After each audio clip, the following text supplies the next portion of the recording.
What is up, everybody? Welcome on into this edition of the Happy Hour of WarChant.com. I'm Aslan Hajavandi, joined by the Brain Trust, founder and administrator of WarChant.com, Gene Williams, Irish O'Fell, managing editor, lower left quadrant of your screen, and then Corey Clark, senior writer, lead writer, bottom right quadrant of your screen. WarChant.com, your ultimate Seminole sports source. Use that promo code WarChant30 if you're not already a member. Corey already getting a start on the drinking. All right, I was gonna wait, but I'll pop it now. Oh, we got a phone call already. Who do you think it is, Corey? I'm going to guess it's somebody with like a reptile lizard type nickname. All right, let's go there. Welcome on into the WarChant.com happy hour. Who we got on the line? Hey, Aslan, nice shirt, Gator Kirk. Hey, there he is. How are you, man? Hey, I had to get my call in first. Kat was like, "Oh, I'm gonna beat you today." I'm like, "Oh, great." Anyway, yeah, I actually have a kind of a non-football but football question. What is all of you? What's your favorite piece of FSU regalia? I have like a stuffed animal Seminole, a renegade, that when you squeeze one of its hoods, it does the war chant, and the other leg used to move, but it doesn't move anymore. And it also plays another song. But Corey, what's your favorite piece of Florida State regalia merchandise? We'll let Gene get his props first. Man, I'm trying to think. Like, the coolest stuff I have is like the signs from old school games. Like after the game, they'd say like Florida State 33, Florida 21 or something. Those signs are like a Sports Illustrated cover, like the Peter Warwick Sports Illustrated cover. I don't think I have like any like paraphernalia, like a great starter jacket. I should probably get an old school starter jacket. I think those are coming back. Gene's the one to answer this question. Gene could start a museum. Gene, you have the Renegade. I'm working on it. You have the Renegade thing that he was talking about. Do you not? You were flashing it. That was amazing. No. That's Cimarron. Big difference there. Come on, Aslan. You're right. No. Don't be confusing those two things. Now, I got a lot of great stuff. I don't know there's one that's staying. I mean, like Corey said, I've got a lot of the wish I could flash it. I got all the Sports Illustrateds that had FSU. I've got them framed in the man cave. My wife got me one of those spears a couple of years ago. That's really cool. It's good to run around the neighborhood flashing that thing. And my best friend got me one of the things I really love too. It's the Bobby Bowden straw hat. Remember, he used to wear that thing. Yeah, he got that signed by Coach Bowden. So I mean, I got cool stuff all over the place. I don't know if there's one thing that just jumps out at me. But then the three things right behind you could be your. Well, yeah, the jerseys are pretty. That kind of goes. Yeah, those are pretty cool too. Obviously, helmets, love all that. That's just said. I'm blessed. Like I'm surrounded. Another cool thing I have, something I'll put it on here is I had the idea in the late great Steve Ellis gave me this idea because we talked about it one time about saving press credentials. I don't know if you guys have seen that when you've been in the man cave. My wife got them framed, and so I've got national championship press passes and all the stuff from these really memorable games and stuff all over the place. So that's kind of a cool thing I have too. What's up, Mike Myrick? Yeah. Brenton Knight is misguided. Brenton Knight's the smartest we have. I guess y'all have heard that 7 Alabama players tested positive today. I heard 5. It's five. That was yesterday. Yeah. It flashed across. It could be 5. It could be 7. But I'm just curious what they're going to do now. Yeah, I guess. But anyway, y'all have a great night. Go Noles. Thanks, Kirk. Thank you, Kirk. Thanks, Kirk. All right, later. That is the concern. That it's always been the concern is what happens when this happens. But again, if there's testing and they get quarantined from the rest of their team, it should just be limited to those 5. You hope if they manage it correctly, and then the other guys aren't susceptible to getting it as long as they're quarantined until they don't test positive.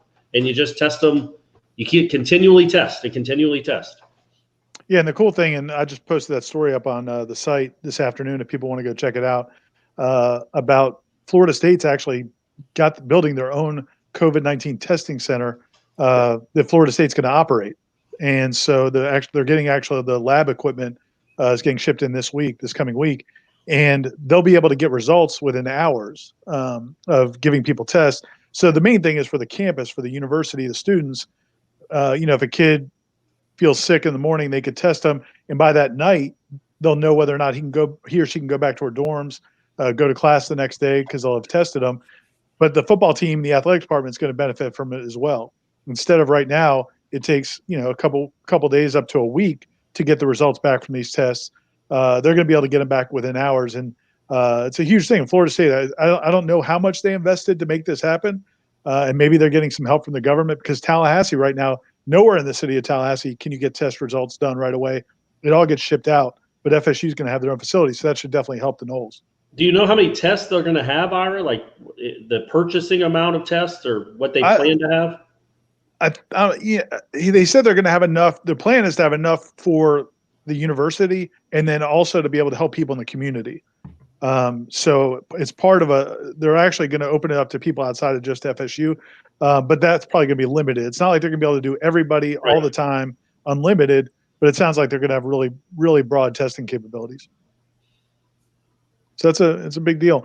But yeah, the whole thing, the way that whole thing's going to work is, if you test somebody and if they test positive, then like you guys said, they get quarantined. It's not like people hear there's 2 positive results or 5 positive results and people start to freak out.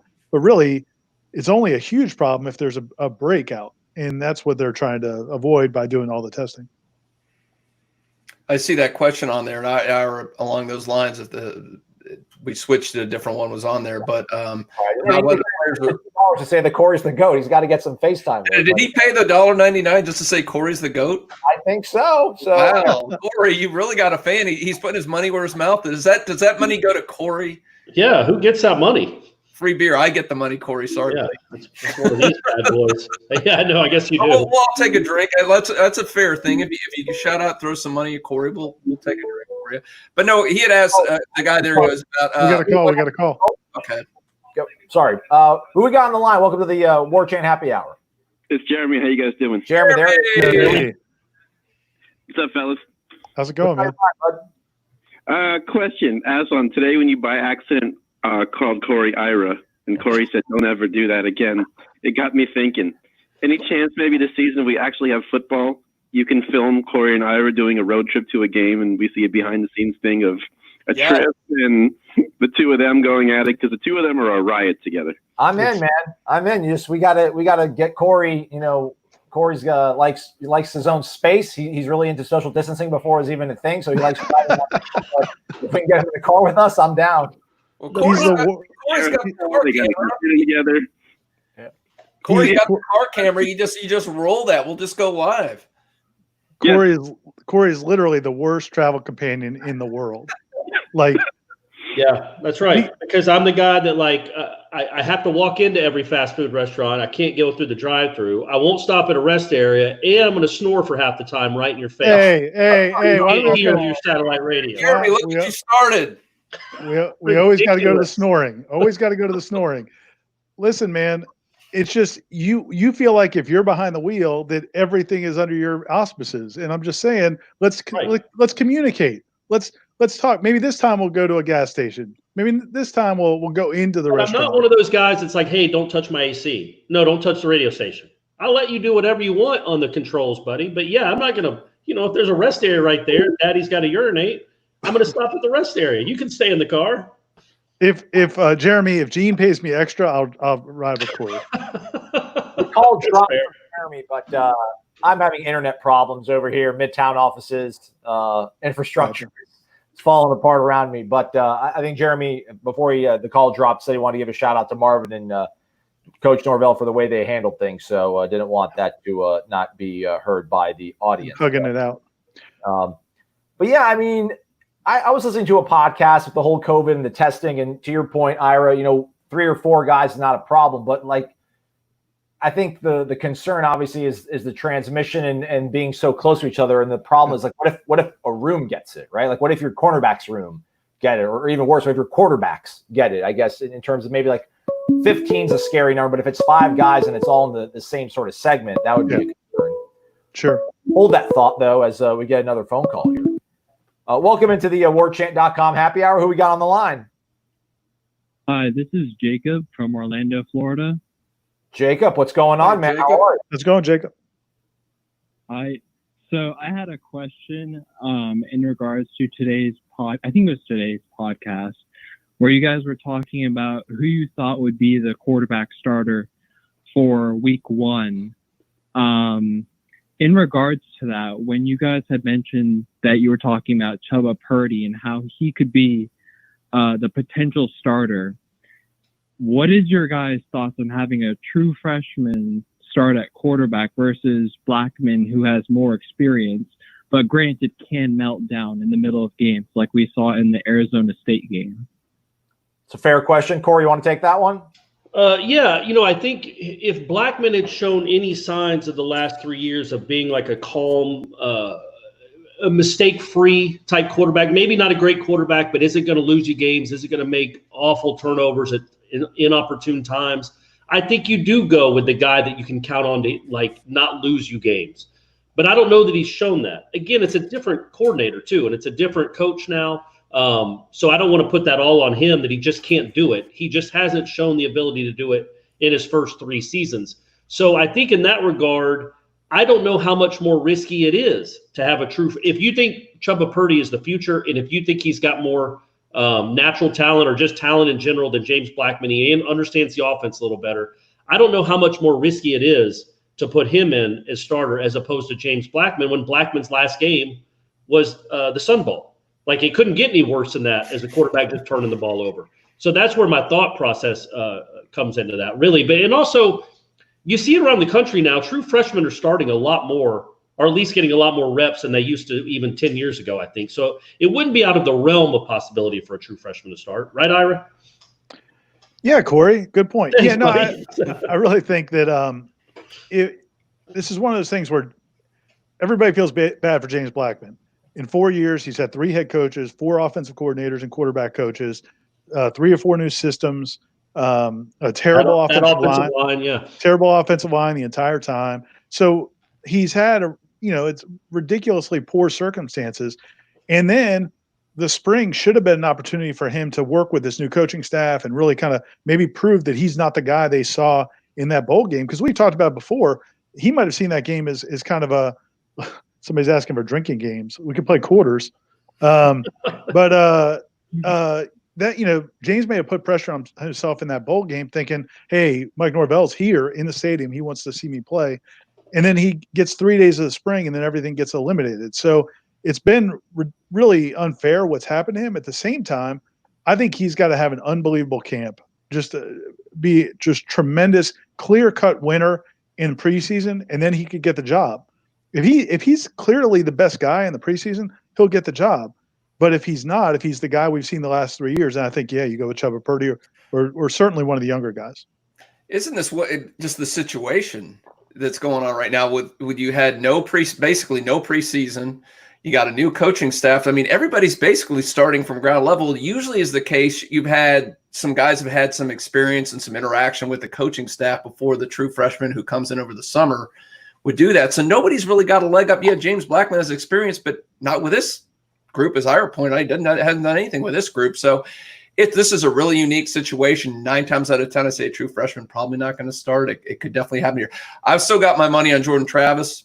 I'm going to ride that one. I think he's going to be the guy. We're all over the map. We got Chad Howell calling for Tate Rodemaker. Yep. I don't know. So Corey, I know Aslan is all with Chuba. Well, I didn't. Sorry, I missed this morning. Were you on Chuba, Corey? I think I said it was like 51%. Yeah, I'm not certainly heavy on Chuba. I've literally never seen him. He could be sitting at my kitchen table right now and I wouldn't know it was him, except maybe he's wearing his jersey or something. But yeah, so it's just basically going on what I've seen on film, and probably not fairly, but also what I've seen of James Blackman on film. All right, Jacob. Thanks for the call, man. Thanks, Jacob. Thanks, Jacob. Thanks, buddy. Yeah, I mean, how about this? I really do feel bad for James Blackman. I'm a James Blackman apologist. Is there a thought maybe that there's going to be so much more kind of synergy or unity around him, more so than any point in his career, that'll help this erratic meltdown guy maybe be a little bit more steady? Think about that while we take another phone call. Because I think actually, nope, it just dropped. So go ahead. Ira, you want to jump into that one first? Yeah, I mean, I get what you're saying. And I feel like we're over, you said this last time, I think we talked, I think we are kind of overblowing we're making it sound like he's like this, little child running around panicking. They call back? I think so. Yeah, we'll take it. Welcome into the warchant.com happy hour. Your caller number 4, probably. Who is this? Jay. Jay. Jay or Jake? Jay from Daytona Beach. All right. Jay. Jay. County, make some noise. What's on your mind, Jay? What's going on, guys? How you doing? Good, Man, how are you? Well, I got a question, if you don't mind, but before that, I just want to give a shout out to you guys, kind of how you handle things from a media perspective. I know that you guys gotta be, walk a fine line when it comes to, diplomacy and all that good stuff, especially nowadays. And just for all intents and purposes, full disclosure, I'm a 39-year-old black man. So just a little backstory, guys. I remember like being in middle school, and I'm originally from Orlando during the Shaq and Penny era. And I remember reading the story, them saying, is Shaq worth $100 million? I'm like, are you kidding me? And I knew we would eventually lose Shaq. And I don't know if you guys saw the documentary, This Magic Moment, but that was it did a good job chronicling kind of what happened. And like, even on The Last Dance, you can see the effect that the media can kind of have on a sports organization. So with the thing this week, I think what happened with during the Willie Taggart era, it was so much change. And during the beginning of that, we got the director of digital media, which a couple of fans kind of had grievances with, and we got Tashawn at that same time. And it kind of came off like they were kind of naive to certain aspects of college football fan base from an operation standpoint. And kind of that combined with the Willie Taggart performance or lack thereof, it kind of led to uneasiness and kind of divisiveness throughout the fan base. So, we thought we had moved on. And so when the article came out and we saw Marvin's tweet and we saw the name on the article was the reporter, it was almost like it was one parting shot to a fan base who really kind of had different opinions about the guy. So that's because I know a lot of people say, well, the reporter did his job and this and that, and that's true. And he was a good reporter, but a lot of times people can be good at their job, but you can be, sometimes people get put in positions early in life, and so they're not as seasoned as, say, a Corey or Ira. So they can be good at their job. Seasoned, baby. Can I comment on that real quick? Sure. Yeah. I mean, the reality in both those people you're talking about, Tashawn and I can't remember her name, the young lady that worked for FSU. She was nice enough. Kelsey. The mistake I felt like they made is they were going back at people and engaging and right. I'm not, and you got to do what you got to do. I just don't think that's you're going to end up, it's going to end up not helping you, I think. Now, some people might like it, but I feel like it just creates a lot of, and then that's not really what you're there for. I mean, your job is to share information. So anyway, I'm not preaching as an older guy and like telling people how to do their jobs, but I'll give Corey crap. Corey will go back at people, and I'm like, dude, what are you doing? It's just some random person on Twitter. But anyway, so I just wanted to say that. I know both those people. We all had fine relationships with them, but I just think that it's a mistake sometimes to go back at people like that. So Jay, what's your question, man?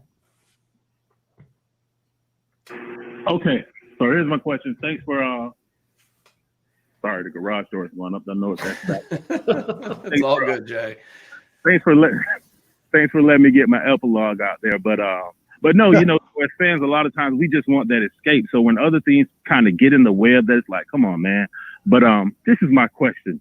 I said all that to say, during the Adrian McPherson era or story, how was it covering that? Because to be honest, guys, I was probably 19, 20 around that time, and I had never even heard of sports betting. And I bet on games today because I found out through Adrian McPherson you can bet on football. So how was it? I know we didn't have social media back then, but how did you guys handle that? And how big was it? Because we didn't have Twitter and stuff, so we really didn't weren't able to see from a media perspective how big that story was. Would you guys be able to speak on that? Yeah, Gene. I mean, that's how I covered War Chant. A guy I worked with, following everything, and he was on a website at work. I'm like, "What's this website?" He said, warchant.com, and here we are, 18 years later. Yeah, I mean, it was still a big deal. I mean, even without social media back then. I mean, because I think it was unique when a quarterback at the time, starting quarterback, we've had players get arrested, players involved in drugs, domestic violence, whatever. There's a quarterback, and this is on the heels of the whole Pete Rose thing going back, and this was a big deal when an athlete bets on sports. So it was a pretty big deal back then. It was uncomfortable. We didn't know really how to cover it. I felt, and I knew AD pretty well. He seemed like a really good kid, had a great relationship with him. Obviously a two-sport athlete there for a while. And, he effectively beat out Chris Ricks for the job. He was going to be the guy and showed some signs, and the future was very bright for him. It was a tough time in Florida State athletics, but it was one of those things where you had, Chris Ricks, obviously with his issue, McPherson, and then Wyatt Sexton comes in, and then he has all kind of issues too. So it was a really turbulent time in Florida State athletics when it came to quarterbacks. I like that Adrian McPherson had to go on trial for sports betting to open the door for young men like Jay to be able to gamble on sports. It's like, well, there's some good came from it, right? It was crazy. I mean, the thing about the gambling part is there were rumors about it, and they were starting to investigate it, and then he got kicked off the team for stealing the check. And so all of a sudden he was off the team, and then it became two separate stories. The sports gambling side and the Adrian criminal situation where he was going to go on trial and all that. Bobby Bowden, I think, had to go on the stand in his trial compared to then at the same time there was all the team drama and whether or not the NCAA was going to come down on FSU, because at the time, I don't know if you guys remember, the FSU TK Weatherall actually created a task force to look into FSU's handle. Well, actually, there was actually at first there was a criminal task force created between the Florida Department of Law Enforcement, TPD, Leon County Sheriff's Department, the State Attorney's Office, to investigate whether or not FSU handled it the way. They did this big investigation. They interviewed everybody and stuff. So we had to kind of cover that side of it and how it was affecting the team. Meanwhile, Adrian had his criminal side going also. But it was crazy. They put him on trial for betting on sports games. I mean, even back then, people were doing it. It was really bizarre. It was one of those things that really people looked at Willie Meggs and asked, are you going after this kid specifically because he's a football player? And the answer would be yes. Well, yeah, just ask Travis Johnson. Well, just ask Willie Meggs. Hey, Jay, who do you think is going to start a quarterback week 1? Wow. A lot of people have been talking about Chuba. Uh-oh. We lost it. We lost Aslan, which means we lost Jay. We lost Jay, and Jay's a bigger part of the show. Boy. Every time. Good. Oh, Jay, you back? No. Every time somebody says Chuba, I want to hear Aslan yell out Chuba like Shabba Ranks. So he's frozen. So I guess the three of us can talk. And hopefully we're live. I'm assuming I'm seeing the little I know. Yeah, the little clock's going, so I think we're still live. Yeah, we so keep going. Not out of there, so we can keep talking about this. But yeah, man, that was freaky back then. All the stuff that was going on with AD. Oh. Is he back? Yeah, there we go. I'm the all-seeing, all-knowing eye. So, man, instantly, boom. There's the next call. So, could you see us? Actually, I think that might be Jay. I'm not going to be rude, but should I take it again? Yeah, just get his last comment. Jay, let him finish up. Jay, sorry about that. I need to pay your bills faster, man. Was there anything you wanted to wrap up? This might be the first ever quarterback know about the starter. Who's the kid that has an identical twin on the basketball team? Jordan Travis. Like him. I can't. Yeah, Jordan Travis, Anthony Polite. They look alike a little bit. Yeah, Jordan Travis is my pick. Okay. All right, I'm with you, Jay. Team Jordan. Yes. Gene. Jay and Gene are together. All right. Thanks, guys. Jay. Thanks, Jay. Thanks, Jay. There we go. All right. So we got the Mick Ultra, which you got Ira's back of the red stripe, right? Yep. Aslan, I got to replenish, by the way. You're being good today, Aslan. No imbibement for you.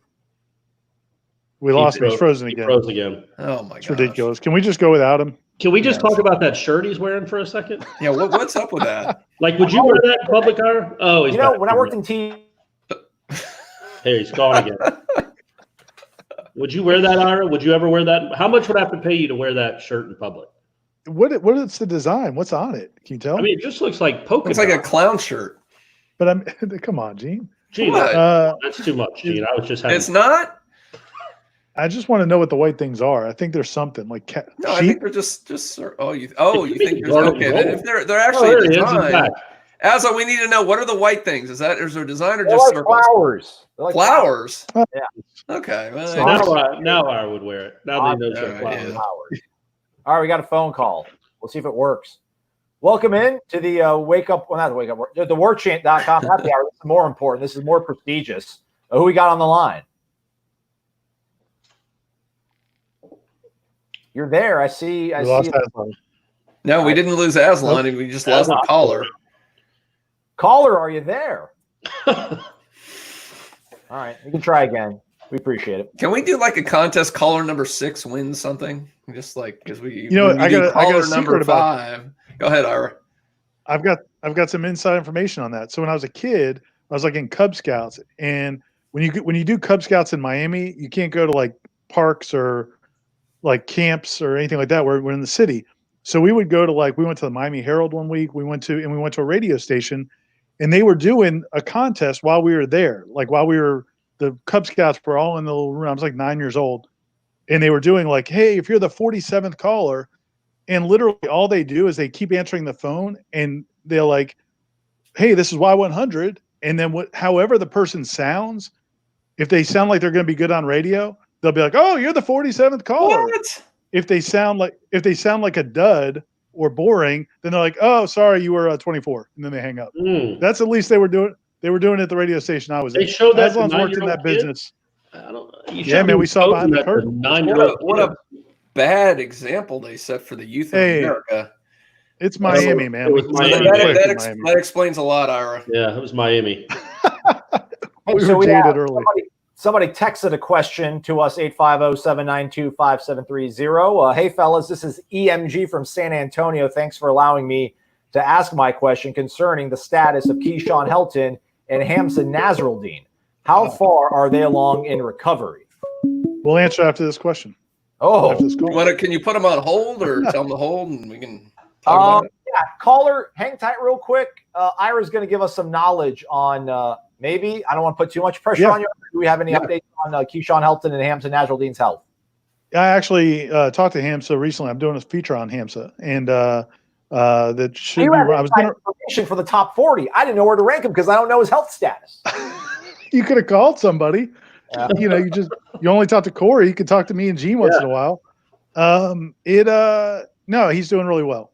He wouldn't guarantee me he's going to be back for the start of camp, but that's the plan. He's kind of ahead of schedule. He's one of those guys. Only a few guys were able to stay for the whole summer and do rehab, and he was one of them. And he thinks he's going to be good to go. And I don't know if you guys have seen. I mean, he's on some early first round draft lists, projections. The new coach is real excited about him. So that story will be coming on Hamza Nasruddin this week at Warchant. Hey, Ira, remind people what his injury was again. It's a knee injury, man. We didn't get into super specifics. I think there's an ACL there. And then Keyshawn, we did that story on him in the spring. He's way ahead. He was way ahead of schedule. I think he'll be back for preseason camp as well. Just to back up what Ira said, and I spoke to someone this past week that was, let's just say inside, and they talked about Hamza and said he's definitely way ahead of schedule. He's looking great. And as Ira said, the staff's very excited about him. So, absent a setback, which could happen, but I mean, right now it's looking great for Hamza to play in the fall. And, there are very high expectations for him this fall. All right. Well, caller, hey, thanks for hanging in there for a minute. Who we got on the line? What's your name? This is Walker McGee. How are y'all doing today? Good, Walter McGee. Hey, Walker. Good. Is it Walker or Walter? It's Walker. Okay. Texas Ranger. Like the Texas Ranger. What's on your mind, Walker? Nothing much. I just had a question, and I think Aslan, you and Michael may have answered it a little bit the other day.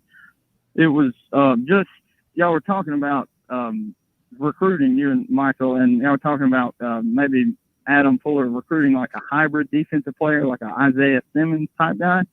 And my question was just, is there one of those guys on our roster currently? And if not, like, could y'all just point out some that FSU might be going after? I don't know. Yeah, I mean, Greenboard they're going after. I think the hope is that Josh Kando is your hybrid guy, Ira. Well, but I think he's kind of got like hybrids at like 3 different positions. Like he's got like a hybrid safety linebacker, a hybrid like linebacker pass rusher. Yeah. Yes, I mean like Lars Woodby, I think Hamza, Brendan Gann. I mean they've got a lot of guys that are kind of those tweeners. But yeah, and I think that's going to be when you look at their defense. I mean, impression I get is that at every position, really, you're going to have a guy that can flex and do something else, either play back in coverage or come up in the box, or come off the edge, like an Amari Gainer can come off the edge or drop back in coverage. I mean, every coaching staff talks about versatility and all that stuff, but I mean, I think that's just part of the game, and it's definitely seems to be part of what they want to do. When it comes to recruiting, though, it's not like guys like Isaiah Simmons are falling off trees. Yeah. Shake one. I mean, that dude's a unicorn. There aren't many linebackers that run faster than all the cornerbacks on the team. He was as fast as the running back, right? Like him and Etienne, like tied in a 40-yard dash. Yeah, Aslan, Aslan, is Aslan frozen? Yeah, Aslan's frozen. So just keep going. Keep going. But I was curious. Yeah, I was curious if there was a player in particular that they were talking about that reminded them of Isaiah Simmons, because that would be awesome. If I wonder how would you recruit somebody like that? Because I don't think when somebody runs that fast, you assume, okay, we're going to put him at linebacker. I feel like Derek Brooks was sort of like that. I don't know if he was as fast as Isaiah Simmons, but he was certainly an incredible football player. But is that what you do? Do you go back to recruiting safeties and turning them into linebackers or turning them into these hybrid guys? One of you guys remember the whole the Jimbo, and Jimbo would probably show you this thing, and he'd have this whole chart of guys, wingspans, foot size, all that kind of thing, how they're going to grow. So he had this chart he would set up. If they have a certain, you measure them here, you have their wingspan, so you could get a safety, but they knew they had the frame to put on enough pounds to move them to linebacker. And same thing at other positions. So, I mean, that there is, when you recruit, it's a science, and you can look at certain guys and go, yeah, we can put a little bit of weight on them and move them here, or there. And then also to the point, we know that, today's football, 1 week you're going against Boston College, the next week you're going against Syracuse. I mean, you can't just we're going to be a 4-3 team. You have to have these hybrids. I love how we're getting a phone call and then Aslan's not there. Aslan's disappeared. Aslan's been kidnapped. He's been abducted. Folks, if you live in Tallahassee near Midtown and you see somebody being hauled in a really ugly polka dot shirt, he's missing. Flowers. It's not flower polka dots. Sorry, it's not polka dots. Flowers. Oh, there he is. Hey, he's back. He just reset the modem is what he did. Yeah, he's Aslan, we missed a call, man. He's still Aslan, we missed a call. Well, this has been entertaining, if nothing else. Hey, Aslan, how you doing, man? It's comical. Oh, you still can't hear us. That's fine. That's all right. I hear you. I'm just getting reset. I went and messed with my router again. Sorry, everybody. Hopefully that fixes it finally. Here, how about Noah? Noah's got a question. Look at your screen, guys. Talk about it. The biggest toss-up on the schedule. Biggest toss-up. That's a good question. I feel like every year it's Miami. So at least the last 4 years. I'm going to go with Miami. Not going to say Clemson? Louisville. Yeah, Clemson is a toss-up. They get 25 tosses. You get one. I would say I'm going to say Boise State. I'm favoring if they're actually got to go to Boise. I don't know. I'm not going to. I would say 11,000 people. There. I'd say NC State or West Virginia, the two that jump out at me as 50-50 calls. Louisville's the correct answer. We got a caller on the line. Who is this?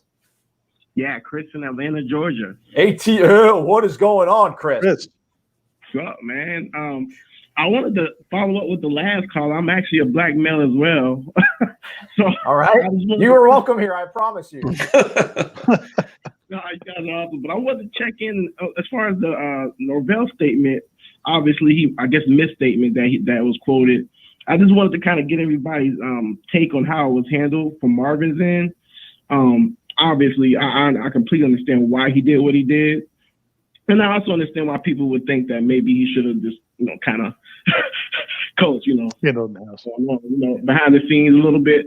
But I wanted to kind of get your guys' intake on it, especially with the, what's going on these days. Obviously, it's a huge topic. And if you could, if every one of you guys could follow up with Drew Brees' statement, I also wanted to get your guys' input on that. Because I'll be honest with you, man, when I heard that, I'm a Bucs fan, but this has nothing to do with that. When I heard that, I got pretty high myself. So I wanted to kind of get your guys' intake and your points of view on it and what you guys thought about both of those, Norvell's misstatement and Drew Brees' statement as well.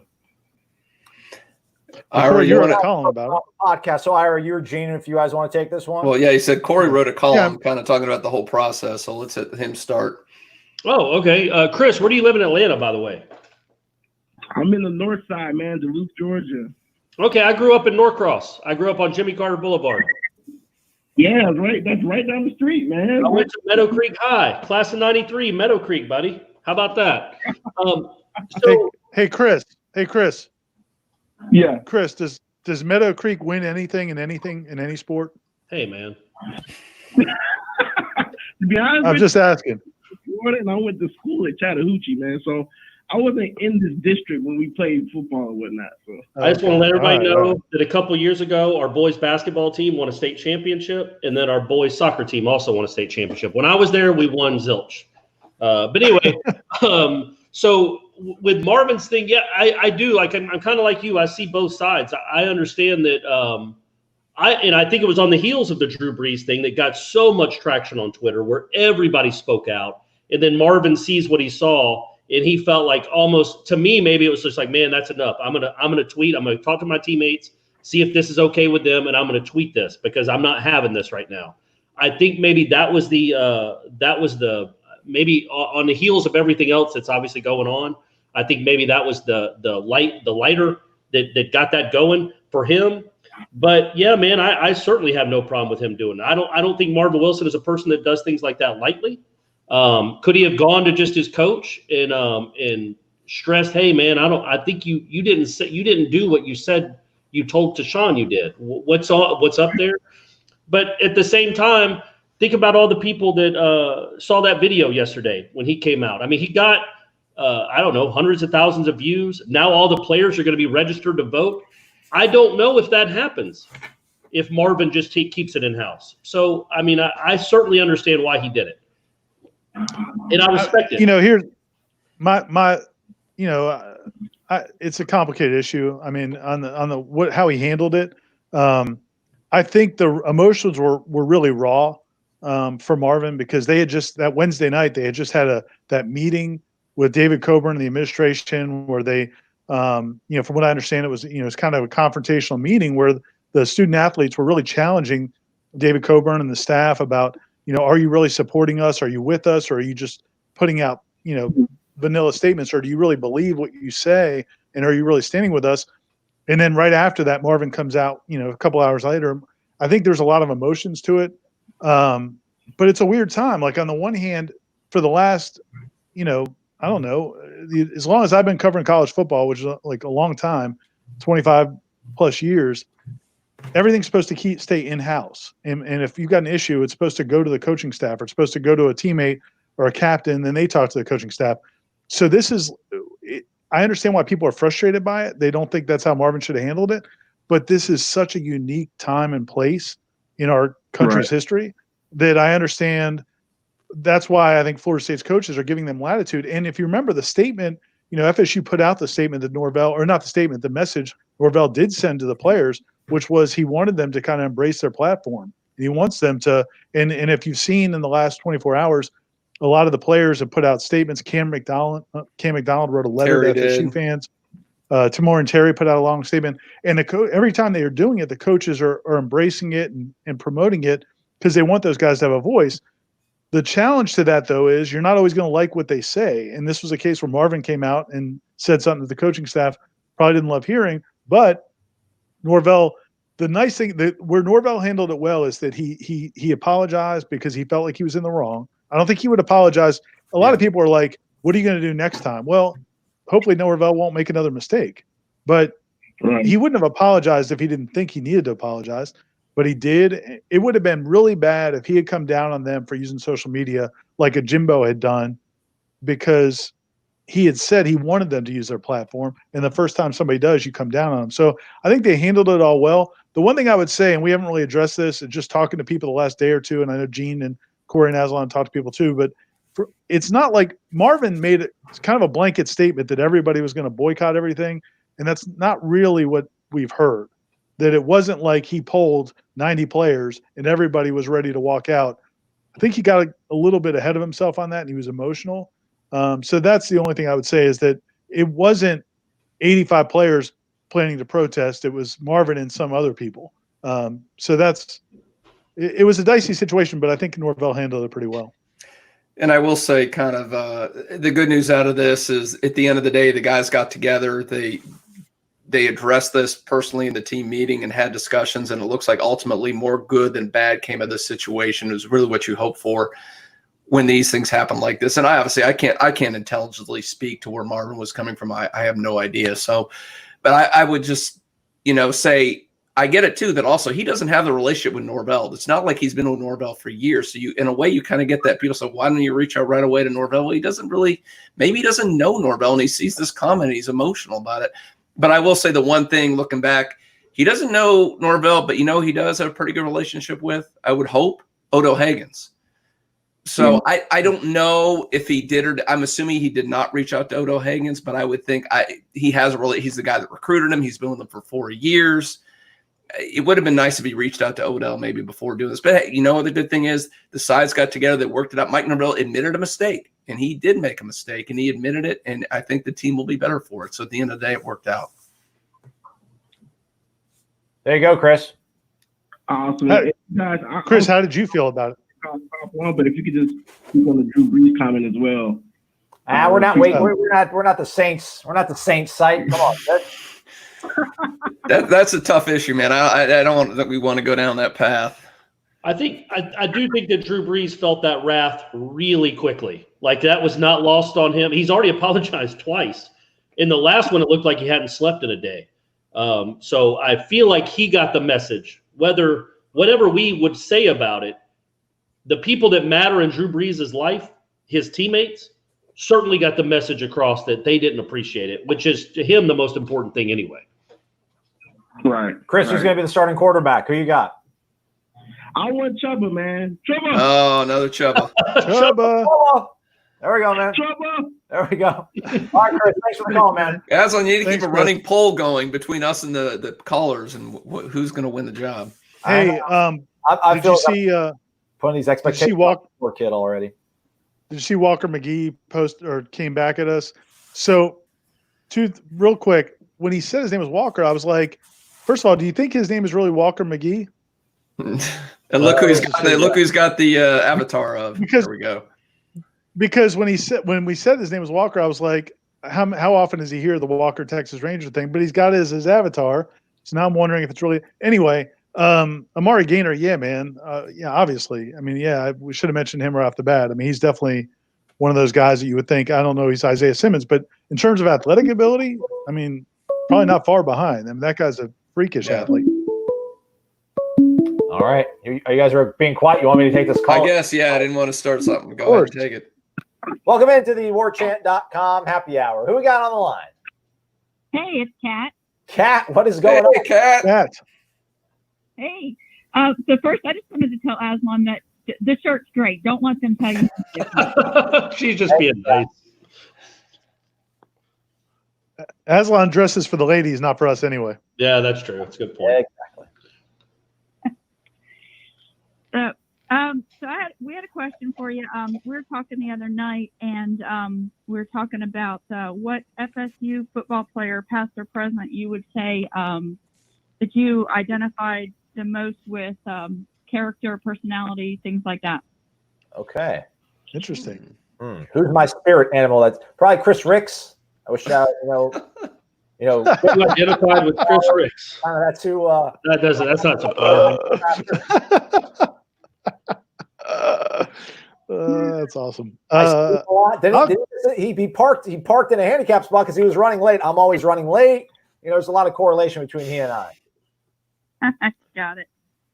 I'd say probably Randy Moss for me.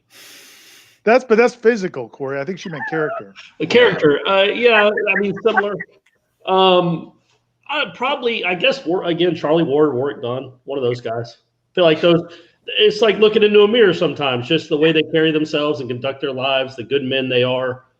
I feel like that was that's a really almost impossible question for me to answer. Like a sarcastic. What player have you covered since you covered Florida State that you felt like if you weren't a reporter and if they were your age, like you could hang out with? Terrence Brooks. Who's the guy? Terrence Brooks. Myron Roll. That's me, baby. Gene thinks he was my neurosurgeon. And I'm with, but Terrence Brooks. Terrence Brooks was sarcastic. He was funny. He didn't really care what it didn't seem like he cared what people thought about him. He was just going to say the truth. So like him and Jernigan were not that I don't care what people think. I'm not just willy nilly saying whatever. But Terrence Brooks, I liked a lot. I thought our personalities clicked. I miss that dude. You guys should reach out to him. I'll say a guy that I really liked that I dealt with that goes and he's gone on to do really well in business that I really respect, Cameron Wembley. He's awesome. Yeah, I mean, obviously, physically the same thing too, but that guy, he was a cool dude. He was sharp as a tack, and obviously he's done great for himself. So I've always kind of look up to him. And Wichita, wasn't he from Kansas? Yeah, Wichita, Kansas. He's got to be the only player he played some and he played some like option quarterback in high school, which is crazy. I thought he played like 8-man football too. He might have. Yeah. All right, that's all. Aslan, I thought you do it, Cap. Aslan, I thought you'd go with Funky Fred. Oh, Ira, did you answer? No, I didn't. I mean, the player I connect, and we changed our question, I guess. The player I felt like I connected the best with when they were here was Leon Washington. Leon just, when he was a 21-year-old kid, he kind of already had like an older soul, and you could talk to him you talk to Leon, it was like talking to another, at the time, I mean, I was in my early 30s, so another guy in their 30s.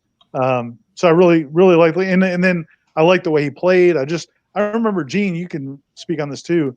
Leon, the first time I saw him at a practice, I was like, dude, that guy's a pro. Not because of the way he could cut or run, but just the way he handled himself. He was so business-minded and just serious, and focused. I just always liked Leon Washington. Yeah, and I think I told the story before in here when I covered him in recruiting. And, back then didn't have Huddle, didn't have any of this stuff, and wanted to get his highlight tape. And, was going to a Jaguars game. And I said, anyway, I can meet you. So he said, yeah. So he met me in front of the Jaguar in Jacksonville before the game just to hand me a VHS tape with his thing. The fact that he went out of his way to do that, like you said, Ira, he was just a really sharp guy, carried himself professionally. Like you said, he was beyond his years, even as a teenager. So yeah, you're right. I had a ton of respect for him. All right, Kat. Thanks, Kat. Those are our doppelgangers, if you will. All right. Y'all have a good night. You too. Thanks for the call. Have a good weekend. Keep great kids. Bye-bye.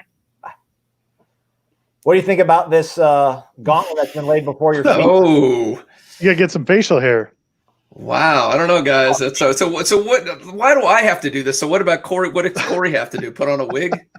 No, I grow a beard, man. You could either shave your head or grow a beard. Those are the two things that they win. Well, okay, all right, guys. What are you guys going to do? I'll do this, but I want you guys to have some skin in the game. 10 is wins. Is it 10 wins including a bowl game? Is it like the Jimbo first season 10 wins? Yeah, it can be 10-3 or 10-4 if they somehow get to the championship game. If they win 10 games this season, I will wear a toupee for a month. No, you won't. Absolutely. All right, that's possible. Then I'll have a beard. I'll do the beard. I'll wear a toupee for a month, and not a good one either. Like a ridiculous. All right, then we're on. Yeah, we're good. If Corey's willing to do that, I can grow a beard. All right, I may have to get some of that color you have, Corey, because mine's going to come out all gray. Yeah, that's right. Well, just for men, my man. Okay. Not a lot, though. Welcome into the warchant.com happy hour. Who we got on the line? Hi, this is Mike or Osceola74. I live up near Corey. All right. You got lots of Georgians on the show today. Hey, Corey, I was on a couple weeks back. I live up in Houston, near you. Oh, yeah, like literally a couple miles away from me. Two quick things. Gene, the helmet behind you, is that from the 1972 season? Which the state or the Garnet one? The state, the one behind. Oh yeah. That one back here. That was the one. I think Corso, was that Corso's era? I thought I remember seeing a picture with Corso wearing that one. So I'm not sure of the years. Corey, do you know offhand what years was Corso here? I don't. I can. Oh, you can look it up on Null Fan. 60s. He's 60s. He was in the 50s. He was Burt Reynolds. 50s. Yeah, he was in the 50s. So that's pretty far back then for that one. Yeah, I was there in 72. That's why I'm asking. I was there in 11. Oof.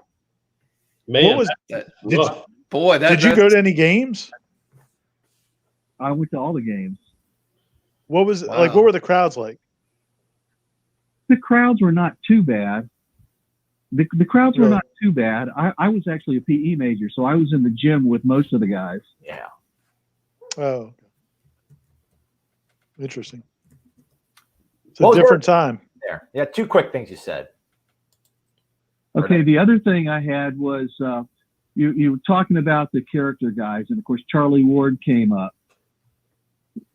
The Charlie Ward thing came up, and I went to a presentation by Pat Kennedy when he was the basketball coach, and one of the questions somebody asked him was, what music does Charlie listen to? Because whenever he's not at practicing that, he had headset, the old cassette player, disc player on.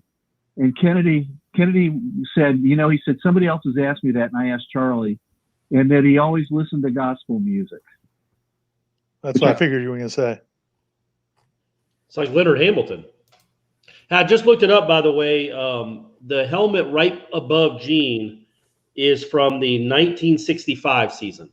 Oh, 65. Okay. So right after Biletnikoff, I guess, right before Sellers. But yeah, the 1965 season. And then the one that says FS, they wore for the Sugar Bowl in 1968, or the Peach Bowl, I'm sorry, 1968. So there you go. Good stuff. The beauty of the internet. I was trying to find it so I could pull it up on my screen, but I couldn't find the. I can't see what the other one is, Gene. What's that other? What's the other design on that one farthest from you? Oh, the one furthest. That's the national championship. Remember the logo they created for the national championship? They have the helmet. It's got the regular Seminole thing on one side. And no, the one over Derek Brooks's jersey. Yeah. No, that's what that one is. That is here, I can actually beauty of this. I actually bring it over here. Let's do a little see. You had the national championship. Oh, I see. I got that. Yeah. So they just put that was kind of cool. So got me that one. I would appreciate the call. Thanks for calling in. Hey, thanks a lot, guys. Have a great weekend. You too. Thanks. Take care. You. Thanks. Bye. Corey, I thought Corso had won that, but I guess I was in the 60s, not the 50s. Oh, let's talk about really sexy guys. Forget quarterbacks. Let's talk about punters. Kickoff. Is that the question's from JP? Do you think it's John Papuchis? Maybe he's asking Coach JP. Doesn't he coach special teams? Maybe he's getting our input. Some advice. He hasn't gotten to see these guys kick in a while. Don't you think the Grote House will be the kickoff guy for sure? Yeah. I would definitely think kickoffs for sure. Yeah, but I guess field goals will be either be him or Fitzgerald. I mean, they'll have a competition. Master Mono, if that's pronounced correctly, it'll be the punter, right? You got to have our Australian down under guy going. We'll take the phone call. Welcome on into the warchant.com happy hour. Who we got here? Aslan, Tony from Tampa. I talked to you guys a couple weeks back. I remember you. You have a very urgent. Hey, Tony, what's going on? How are you? Always talking fast, doing well. As I was sitting here watching you guys, I'm like, geez, man, these guys are the dream team, man. The War Chant dream team. That's right. Okay, if you related them to the dream team. All right, you want to hear me out? Please. Oh my gosh. Here we go. I got Corey, of course, due to his competitiveness, his intensity, his will to win, and his just sheer athleticism. He's got to be Jordan, right? This is the worst call ever. Aslan, hit the dump button. Iris Isaiah Thomas. He's not even on the team. Man, he gets shunned. Right? All right. Hold on, we lost. We didn't even get to hear any of the Ira. They were talking over it. Mailman. You're the mailman. You're He's called the Malone. mailman because he always delivers, right? All right, I'll take it. I'll take it on the court. I don't know if I want to be the mailman off the court. He's got to be Stockton, right? He's dishing, he's assisting, he's keeping everything running, he's keeping everything on the go, right? He's keeping that machine moving. And I wear short shorts often. What? I wear short shorts like Stockton did too. So and you're dirty like he was. And then for Gene, I got to go with Daly, right? He just takes all the talent, gets it to where they need to be, and operates it. I'll take that. I was looking to go Reinsdorf after seeing the whole Last Dance. Don't call me that. That's awesome. But anyways, listen, guys, thanks for taking the call. I wanted to, I just wanted to touch on the Norvell situation, as I'm sure a lot of people haven't had a chance to get to pods due to work today, but which I will later. But I wanted to give you my take and then get your thoughts on it. But anytime and when you listen to Norvell, I think. And you listen to him talk and you look at his history and you look at all of the, I'll just say, facts, he's got so much credibility in my opinion that, if there's any type of lying or anything like that, there's got to be an intent behind that. And I think that this was just something that was a misstatement. And, like he preaches, and I think a lot of great leaders preach, is like, it's not necessarily the adversity that you face, it's what you do with it. And my own personal opinion is, I believe that not only is this going to strengthen the unity between the team and the coaches, but I think this is going to be a great platform for Florida State University, the football program, to actually deliver results in action versus everybody out there. When you listen to all the talking heads and you listen, you look at stuff on Twitter, everybody has a lot of talk, but this is really an opportunity for Coach Norvell, the team, and the university deliver concrete action, such as everybody registering to vote, such as going out and raising money to add scholarships to send disadvantaged, young black kids to college, and to, get involved in the local communities to help the local schools. And I think as we move forward, I hope that they stand on the mountaintop and show these results as they go. To show that, this is what you need to do. You need to take action. You need to face adversity face on. You need to have open communication and dialogue, and then develop real concrete solutions that can make a difference. And I think all three of those things that Big Marv outlined in his video, and I'm sure they're going to do much more, is just a great thing long-term for the university. And so I wanted to get you guys to, one, comment on that, and then also just comment on, do you think, that's the long game? Do you think there's going to be any impact to the short game, which to me would be, the 2021 recruiting class? And you think that there would be anybody that they might be in deep conversations with now as a take that may cool off? Or is that something that, due to the support of all the players coming out? I think it got handled, Tony. I mean, in this day and age, that got handled so fast and so cleanly that I don't think there's going to be any residual sort of, tarnishing of his reputation, or they're going to have any sort of a problem going into a family's living room and talking to them about their message and what they're all about. I mean, the way they handled it was immaculate, really, in this day and age with the way things go. And I think for some people, it's kind of like he showed weakness almost by apologizing for something so minor for a lot of people. But it wasn't a minor transgression in the eyes of Marvin. He owned up to it, which is important. And the fact that he apologized, I think, shows just how serious he is about this. And that's going to earn and garner him a lot of respect in that locker room. So I think it's maybe one step backwards, but ultimately two steps forward for the program and him. Well, I think one promising thing, or kind of to back that up, is that two of the people that came out on Twitter real quickly when Norvell put out a statement to support him were Joshua Burrell, who recently committed. So this is a guy that just committed, and then Jarian Jones, who just transferred, announced he's going to transfer from Mississippi State. So those are two guys that haven't been with Mike Norvell like locked in for a year or 6 months, they literally just within the last week had announced they were coming to Florida State. And both of them came out right away and said, "We're with you, Coach. We believe in you." And I think that's a really good sign. I think that's indicative of probably the mindset of most of the recruits in transfers. And Tony, first I want to say, really good call, man. I think you really encapsulated the situation and most of our thoughts on how this went down and how it could potentially be positive. And I will take your question about the impact on recruiting a little bit further. I think it could end up being a positive in recruiting. So I know you guys talked about in the podcast, you said you hadn't heard that yet, and Corey and Aslan talked about it a little bit today, just about, how this can be, friends can fight, or you can have a relationship and you can fight, and then it somehow brings you closer together. I think that could happen. So if they can get closer together through this, and assuming Florida State starts playing better on the field, the coaching is kicking in, when recruits come to visit, they're going to interact. And I remember Coach Ballin has told me this, Jimbo told me this all the time, your best recruiters are your players.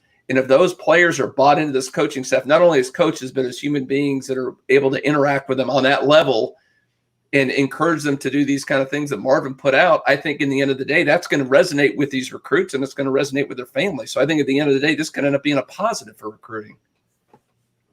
Agreed with all of it. And I just want to say, I don't know if I wrote it in my column or not. I don't think Norvell was malicious at all in what he did. I don't think he was of the mind of, I don't really care about this subject, but I'm going to tell this reporter, yeah, I'm reaching out. I'm doing all the things I'm supposed to do. I'm reaching out to the players. I think he genuinely misspoke. And he said he had a back and forth. He should have just said, I'm trying to have a back and forth. Or I've had a back and forth with some players. I want to have a back and forth with all of them. Right now with COVID, it's hard to get everybody in the room, but I've reached out to all my players, and I'm hoping to have a dialogue and a conversation. That was really the only mistake he made. Marvin called him on it. Whether you think he did it the right way or not, he called him on it. And like we said, within 6 hours, they're all going to be registered to vote. It really worked out. As ugly as it looked going to bed Wednesday night, for it to come out Thursday at 2:30, Marvin's message, along with all the tweets coming from the players, it worked out as well as it possibly could have. And I'm not trying to make it trite. It's not really about football, this particular subject, obviously. I'm not trying to be trite or cliche about it, but it worked out from a team standpoint, it seems, as well as it possibly could have. And like I said on the podcast, there's a chance Norvell's in Marvin's wedding in 10 years. We don't know. This might have been the start of a relationship that grows and they become really good friends and lifelong friends. Tony. And now I'm drinking my beer. Way to bring the heat. Hey, thank you guys so much I appreciate that. And I was just saying, I think I mentioned to you guys last time, I coach high school football as well. And I just know some of the things we've gone through, over the last 20 years I've been coaching, that when we've had adversity or we've had a chance for the team to come together under adverse situations, it's been some of our best teams, because then everybody's playing for each other. They're playing for the guy next to them. And I think I told you guys, I was a walk-on back at the mid 80s and played for Coach Andrews and those guys. And I can tell you, everybody played for each other, right? It was very unselfish. And I think that's when the magic happens, because that's what, it's not about me, and you're willing to do the things to sacrifice for the team. And those are all the things Norvell does. So just as a coach, he speaks to me because I've seen it in practical action and actually deliver results over the long term, albeit at the high school level. So I appreciate you guys' time. Salute, Tony. Thanks, Thank you, Tony. Yep. You as well. Cheers. Thanks, Tony. All right, we made it. It's been a whole hour. Look at that. Woohoo! Amazing how We time did flies. it. We should have Tony and Jay be co-hosts next week. Yeah. Those guys bring it. Tony, Gene, you need to hire Tony to do marketing for us. Yeah, I was pretty solid, man. Yeah, give me a ring, Tony. All right, gentlemen. Ira, sell. we'll have to look forward to over on warchant.com this weekend. Well, we actually, some of Michael's recruiting hot board stuff, the next positions, I think the next position is going to be offensive line, and then wide receivers and tight ends. Those were supposed to run already like Thursday or Friday, but everything got pushed back by the events of the day. So that's coming up. And then next week we've got, again, that Hampton National Dean feature, which at some point I got to finish writing. But if I do, which I think I will this weekend, you'll be able to see that on the site maybe on Monday or Tuesday. And maybe the top 40 now that we and the top everybody, 40. Maybe that might be one. And then Yeah. we got a really good. They're all really good. We got a really good war chat coming next Wednesday as well with Christian Ponder. It's interesting that there was a big thread on the Tribal Council this week talking about Christian and what he's up to. So it just worked out well. So great conversation with Christian about the 2010 Florida game. Real quick on the top 40, Gene, you've gotten everybody's submissions. Well, except for a certain radio host that you guys work with, we're still waiting on him. At some point he'll send it in. What's like? Is there anything stand out as like crazy or anything so far? I only glanced. The only thing is I saw from our host up there, our had somebody pretty high up on the list. I think you admitted to that. And He didn't back off that much, but he did. He got a little bit more reasonable with his second submission. We'll just say that was the only thing that jumped out right off the bat at me. I haven't really combed through them all that much, and that Corey really likes Baby-On, that he got 2 spots. I put Baby-On two different numbers. That's how important I think he is. Come on, big baby, don't let me down. All right, check all that out over on warchant.com. If you're not a member, use the promo code WARCHANT30. It'll get you 30 free days of access to the website. For Gene Williams, Irish O'Fell, Corey Clark, I'm Aslan Hajavani. Thanks so much for watching. Have a great weekend, everybody. Thanks, guys.